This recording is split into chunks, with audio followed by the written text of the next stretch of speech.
We move on to the whole area of working with teams, because I started out as one writer says, a track athlete, single pastor, that others are kind of cheering on or booing at. I don't know, in equal measure. But beginning to develop a team, experiences of working in teams of leaders, anything you're thinking, yeah, that worked, that didn't work, I wish I'd known that before? One of the crucial just things you have to just be honest about is most of us come from a position that we never conceived we would. Yeah. So I remember when I went through seminary and initially went into my first church where I was the only really pastor, and I worked with my elders.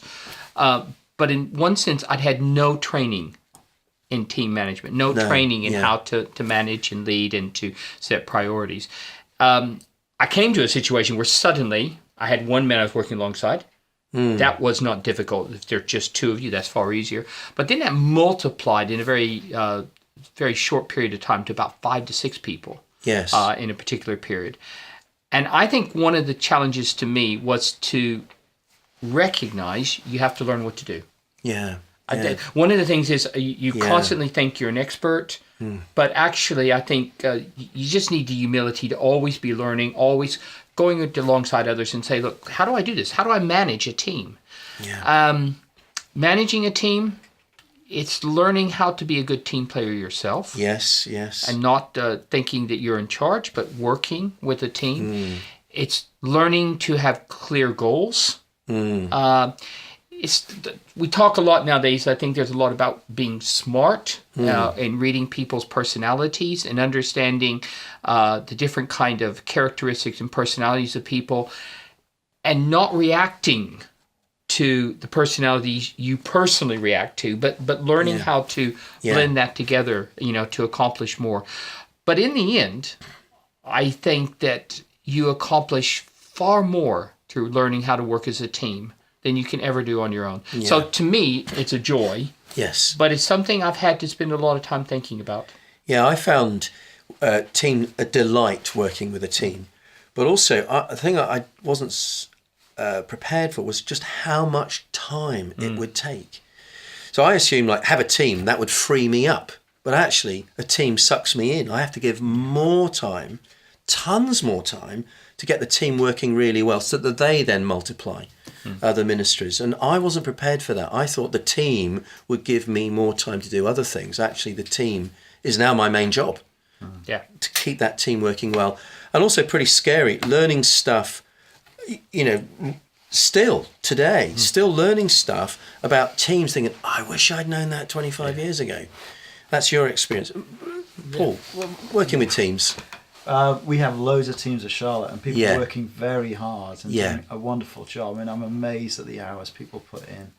I'm not sure I know how to lead teams well. That's one of the things I want to learn. Yes. I'm 7.5 years in, and I'm just more aware of all the things I don't know how to do well. Yes. I finally got an appraisal with my elders, and the elders pointed out that I wasn't so good at managing my staff team. So actually, I want to learn how to be more effective manager of people. Yes. I mean, I was a dentist. I worked on my own. I had a nurse. I didn't have to manage people. So suddenly, and I've been a self-starter, so I'm trying to learn how to better work. Yeah. I've tended to try to employ self-starters because I was a self-starter. So just take that hill and, tell me when it's done, sort of thing. And, but I know I need to work better at that. Yeah, that's a terrific insight, isn't it? That many of us in ministry are self-starters. We assume everybody else is, but they're not always. No.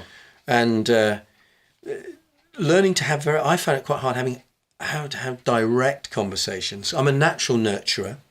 Yeah.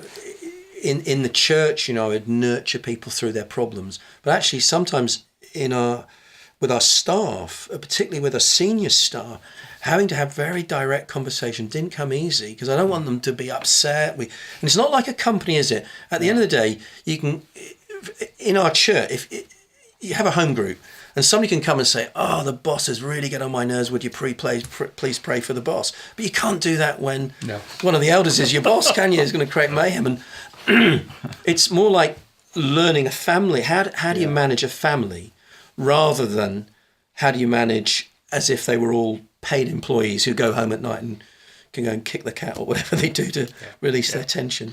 I think, when you think about teams, it's very important, I have found in my situation, to realize it's not just I meet as a team and I come and say, okay, you do this, you do this, you do this. But I have to recognize, as you said, it takes a lot of time. I have times where we're all together as team, but I also have learned a priority that I have to spend time individually with each person on the team. Yes. And that's offline, and I'm sitting there and I'm sitting down over a cup of coffee or tea with them. Yeah. And I'm actually finding out about them. Yes. And that helps me to have those more direct conversations, because if you don't have a relationship, if it's just business, if I put it that way, or the management of the ministry in the church, you create a false relationship. Yeah. Yeah. So part of managing a team is actually all that I do outside of when we're meeting as a team, building relationship, getting to know them getting to know me, and then from that beginning to shape and mentor them, and then mentoring me back as I spend that time. So I found that's a surprise. I didn't expect it first. No.